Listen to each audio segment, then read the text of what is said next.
अर्नब गोस्वामी जी का उदाहरण लीजिए ना। पत्रकारों का भी ठेकेदार मानते हैं, राष्ट्र विरोधी है।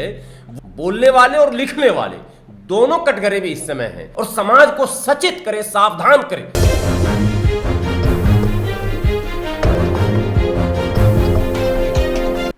नमस्कार, मैं पारितोष मल और आप देख रहे हैं नेशनल इंडिया न्यूज़।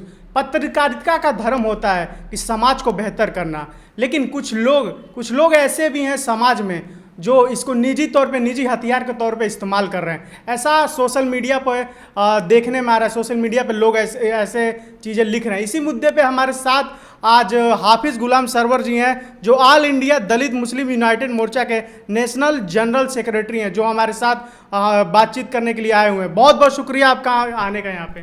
शुक्रिया आपका भी।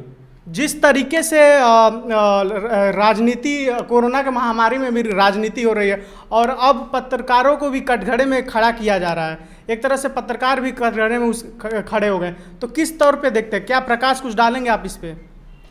देखिए, सबसे पहले आपको बधाई दूं। नेशनल इंडिया न्यूज़ ने हमेशा ज्वलंत मुद्दों पर चर्चा कराया है, बातों को समाज तक पहुंचाने की कोशिश की है, उसके लिए आपको बधाई। और ये जो आज का विषय आपने चुना है, सबसे पहले ये समझिए कि पत्रकारिता है क्या चीज़। प्रायः चैनलों पर बैठे कुछ जो पत्रकार हैं, जो अपने आप को पूरे भारत के पत्रकारों का भी ठेकेदार मानते हैं। वो केवल पत्रकार अपने आप को नहीं मानते हैं, बल्कि वो ये मानते हैं कि कौन पत्रकार है और कौन नहीं है, ये भी सर्टिफिकेट मैं ही दूंगा। जिस तरह से पिछले दिनों आपने देखा होगा कि संगठन विशेष और पार्टी विशेष के लोगों ने राष्ट्रीयता के नाम पर प्रमाण पत्र बांटना शुरू किया था कि कौन राष्ट्रभक्त है और कौन राष्ट्र विरोधी है, वो तय एक पर्टिकुलर पार्टी और पर्टिकुलर संगठन कर रहा था। उसी तरह से पत्रकारिता के जगत में एक नई बात सामने आई है कि कौन पत्रकार है और कौन नहीं है, कौन राष्ट्रभक्त पत्रकार है, कौन राष्ट्र के खिलाफ बोलने वाला पत्रकार है। ये तय भी चैनल पर बैठे चंद एंकर कर रहे हैं। तो ये तो बड़ा गंभीर विषय है। पिछले कई सालों से चैनल पर जो डिबेट्स हो रहे हैं, और सिर्फ चैनल को आप नहीं कह रहे हैं, मैं आपसे विनती करता हूं कि आप लोग चूंकि व्यापक स्तर पर समाज के बहुत सारे मुद्दों को उठाते हैं, तो साथ में जो प्रिंट मीडिया वो भी कटघरे में है। लेखक जो हमारे हैं, बोलने वाले और लिखने वाले दोनों कटघरे में इस समय हैं। क्योंकि पत्रकार होता कौन है? एक तो आप मास कम्युनिकेशन, तो एक समझिए कि रास्ता दिया गया कि पत्रकारिता यदि करनी हो तो आपको ये डिग्री लेनी है, ये सुगम मार्ग है उस रास्ते पर जाने के लिए। लेकिन कठिन मार्ग में बगैर डिग्री के पत्रकारिता किया जाएगा और किया जाना चाहिए, ये मैं कह रहा हूं और इसको मैं साबित करना चाहता हूं। और जो लोग व्यूवर्स हैं, गंभीर लोग, पढ़े लिखे लोग, इसको बड़ी गंभीरता से समझेंगे। आप देखें, हमारे देश के राष्ट्रपिता कौन है? महात्मा गांधी जी। राष्ट्रपिता महात्मा गांधी दुनिया जानती है खुली किताब की तरह। जो कम पढ़ा लिखा नौजवान है वो भी जानता है कि वो अफ्रीका में लॉयर थे, बैरिस्टर थे, वो एक सीनियर वकील है।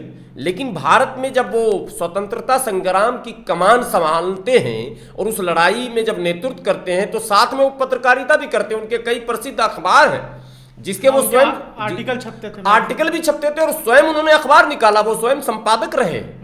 इसके अतिरिक्त कई बड़े चेहरे की बात कर रहा हूं जो स्वतंत्रता सेनानी रहे हैं, जिन्हें कई माने उपाधि से नवाजा गया। इनको जैसे नेशन फादर कहा गया, वैसे कईयों को अलग अलग उपाधि दी गई। उसमें बहुत प्रमुख नाम मौलाना मोहम्मद अली जौहर का आता। वो स्वयं भी पत्रकार थे, जबकि वो उन्होंने कोई डिग्री पत्रकारिता की अलग से नहीं ली थी।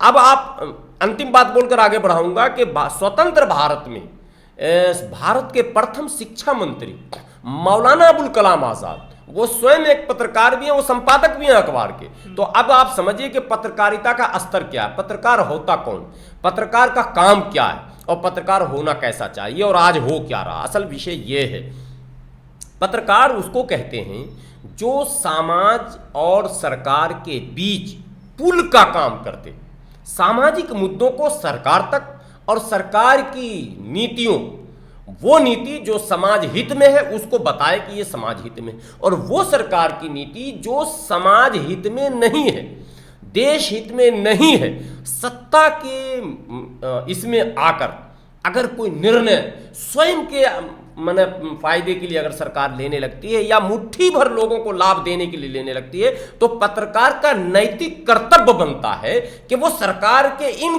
कार्यों को उजागर करे और समाज को सचेत करे, सावधान करे कि भाई कुछ एग्जांपल देंगे। मैं ला रहा हूं आपको वहीं सरकार को सचेत करे, सावधान करे कि सरकार की वर्तमान नीतियों से आपका नुकसान होना है, समाज का नुकसान होना है, देश का नुकसान होना है, चाहे वो आर्थिक नुकसान हो, सामाजिक नुकसान हो या सांस्कृतिक नुकसान हो या राजनीतिक नुकसान हो, जिस प्रकार का नुकसान हो उसको उजागर करना।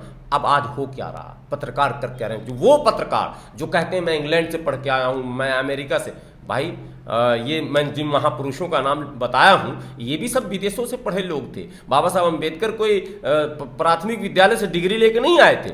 हमारे यहाँ इतने महापुरुष का नाम है, ये सब लोग दुनिया के उस समय के बड़े से बड़े प्रसिद्ध विश्वविद्यालयों से पढ़कर आए हुए लोगों का मैं नाम बता रहा हूं, और वो वही लोग लीड कर रहे थे और वो पत्रकारिता भी कर रहे थे, यानी कि समाज और सरकार के बीच का संवाद करने का जो दायित्व था वो उनके कंधे पर था, और सत्य को उजागर करना, सरकार को सत्य बताना और सरकार की नीतियों का पूरा बखान जो है वो जनता के बीच आकर करना कि ये अमुख जो है वो सही है और अमुख गलत। आज क्या हो रहा, आज लोग कह रहे हैं मैंने इंग्लैंड से डिग्री ली, मैंने फला जगह से डिग्री ली और मैं ये हूं और मैं वो हूं। अभी जो कुछ हो रहा है, आपने कहा कुछ उदाहरण तो अभी सबसे पहले अभी मौजूदा दौर में अर्नब गोस्वामी जी का उदाहरण लीजिए ना आप। नहीं, उन्होंने तो सत्ता से सवाल किया, महाराष्ट्र गवर्नमेंट से सवाल किया उन्होंने। वाह साहब, क्या बात आपने की, सत्ता, यही तो हम लोग चाह रहे थे कि सत्ता से सवाल करने वाले पत्रकारों की कमी इस देश में होती चली जा रही है। तो सत्ता से सवाल नहीं हो रहा, आप पूरे डिबेट को देखें, एक दो संत जो है दुर्भाग्यपूर्ण घटना में मारे जाते हैं, उनकी हत्या होती है, ये मैं कह सकता हूं कि हत्या होती है, ठीक है। लेकिन आप डिबेट पर एक माने सम्मानित संत को बैठाकर और जलील कर रहे हैं सामने। आप समझ रहे होंगे किस संत का की ओर मेरा इशारा है। तो एक संत पर आप उसके न्याय की मांग कर रहे हैं ना आप, कि भाई गलत हुआ, उसके साथ न्याय होना चाहिए। न्याय किस तरह से मिलेगा?